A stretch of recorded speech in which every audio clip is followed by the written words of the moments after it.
सर्वच बायकांना विचारला जाणारा प्रश्न, की "तू घरी राहून नेमकं करतेस तरी काय?" हा जो प्रश्न आहे, हा प्रश्न आहे बायकांना इतका काळजाच्या खोल-खोल जाऊन लागतो, की सांगायचं कामच नाहीये. खूप काळजाच्या म्हणजे मध्यभागी, खोल भागात जाऊन लागतो आणि एवढा त्रास देतो तो प्रश्न घरी राहणाऱ्या बायकांना, की सांगायचं, विचारायचं कामच नाही. त्यांच्या एवढं मोठं तर काम कोणाचंच नाहीये. ड्युटीला जाणाऱ्या बायका काय करतात, घरातलं आवराआवरी करायचं, वाकडं-तिकडं फेकायचं, पटकन स्वयंपाक वगैरे करायचा, कामवालीला सांगून द्यायचं, निघून जायचं. ती बाई बाहेर जाते, रिलॅक्स होते, 4 माणसात भेटते, गप्पा मारते, टेन्शन-फिन्शन सगळं तिचं रिलॅक्स होतं. पण घरी काम करणारी बाई 24 तास घरातच मरते आणि बिनकामाच्या डोक्याला आणखी तिच्या जास्त टेन्शन होतं.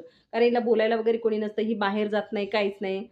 24 तास कामामध्ये म्हणून कोणत्याच बाईला घरी राहणाऱ्या विचारायचं नाही, तिच्या एवढं मोठं काम कोणतंच नाही. ना ड्युटीचं नाहीये, ना कुठलंच काम नाहीये. घर सांभाळणे सर्वात मोठी जबाबदारी आहे. ह्या मताची मी आहे. तुम्हाला काय वाटतं ते कमेंट करून नक्की सांगायचं. व्हिडिओ आवडला तर व्हिडिओला लाईक, कमेंट